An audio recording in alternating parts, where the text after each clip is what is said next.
Hey guys, welcome back to my channel, and if you're new, welcome. I am so happy you found us. This is Creativity and Inspiration. I'm Lisa. Welcome. It is Sunday. It is a beautiful day outside. In fact, I'm about to head outside and get some fresh air, vitamin D, stick my toes in the grass, and just kind of soak it all up because it's kind of been icky weather. It was really humid yesterday. Didn't get to enjoy it. But before I did that, I wanted to share something with you because if you're waiting for that spring journal, it will be here Tuesday. I am working on it. It's almost complete. But here's the deal. There is so much in that journal that I want to share with you. And I don't like to do part twos. I don't know about you, but if I watch a part one, sometimes I don't have any interest to go to part two. Maybe because part two's a couple of days later. Maybe I forgot, because we're all busy, we all have life going on. Maybe I forgot exactly what part one was, and I don't really want to rewatch part one. I am not a two-part video girly most of the time, and so I really don't want to do the spring journal in two parts because let me tell you, the techniques coming up in this spring journal are going to take our every year. I make a spring journal every year. Our every year spring journals from here to wow. Okay, trust me on that. So if you haven't yet, hit that subscribe button and that little bell because I guarantee you will not be let down you won't be let down. So back to today. Sorry, I always get so excited talking about spring. So today I am sharing with you a journaling card that I made and kind of just talking about how I made it really fast and some more ideas that you can use these vintage patterns for.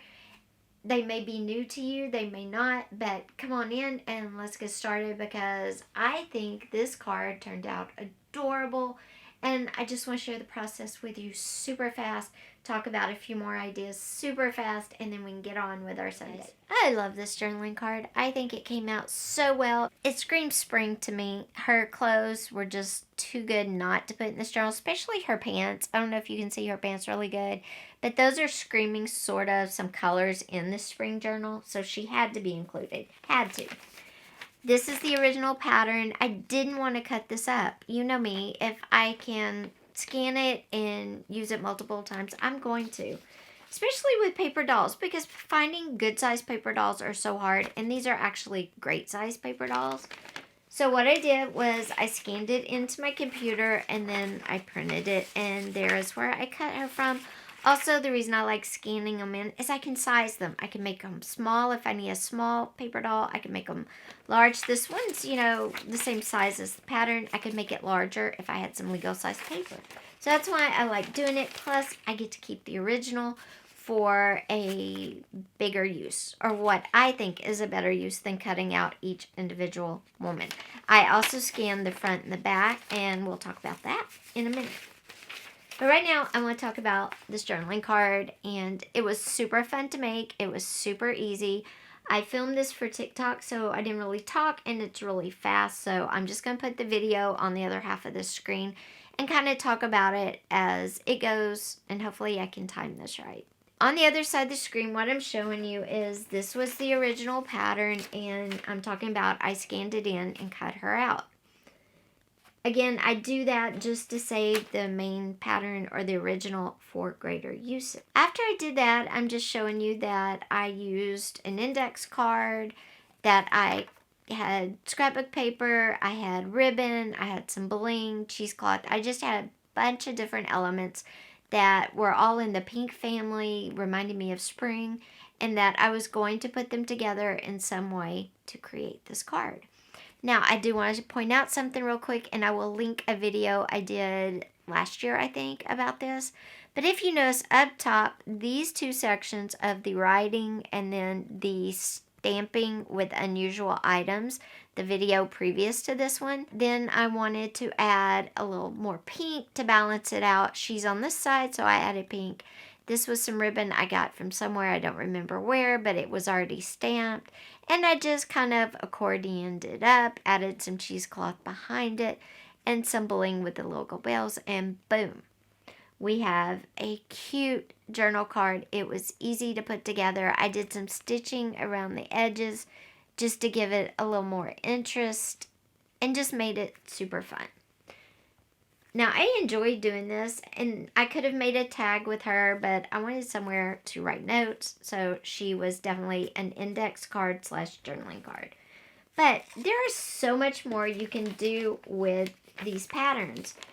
For one, another thing you can do with the scanned and printed images is if you print the front and the back, you can fold it into an envelope and use it on one of your pages. You can make pockets, belly bands, anything, page borders, anything you want to, right? I mean, come on. How cool would it be to have paper doll page borders along the whole side of your page, especially if you're doing a sewing journal? That would be amazing. It would be very cool, like having personal models along your page borders. Now, for the original envelope, I told you there is uses. The main use, as an envelope, making a journal that fits inside here and then selling it as a set. The only thing you would want to do is, of course, Mod Podge this to hold it together because it's older and brittle like we all are as we age. So as an envelope or journal holder, you could also use this as a cover, a page in a journal, or whatnot. So don't just be the first to cut these up and not use them for the multiple uses. Scan them in. Now with the journal itself, with the pattern itself, you can use these as layered on, on tags, pockets, belly bands, tuck spots, wherever you want to layer them on a page itself. They can even be individual standalone pages. Layer it as the base coat, then build up from there. My favorite thing to do, and something different, is to use them like a ribbon. Say you have your, and I'm not going to do this, you'll see this in the spring journal, I promise. But say you have your tag, and then you have your plain paper, your book page, and then this is going to be the star of your show. And what you want to do is come in with it cut about as wide as a ribbon. I have 2 sections of the spring green ribbon, and I'm going to accordion it up. So I'm accordion up both the pattern paper and the actual green ribbon. And then I'm going to glue it down the side of this. And I might add in a little cheesecloth or some just plain cotton fabric, You kind of stamp it up and stamp it like that. And then that's a statement as well. So patterns have a lot of uses. And I just wanted to share that because I hate to see them go to waste. Every part of a pattern actually has a lot of use. And I wanted to share my very springy, very cute journaling card. I was very proud of this. Take care. Don't forget to give this video a like. Don't forget to hit the subscribe button and the little bell. The spring journal will be out Tuesday, maybe on Monday, tomorrow, if I get in gear and get it all finished. We'll see. I'll talk to you later. Have an awesome rest of your day. Bye-bye.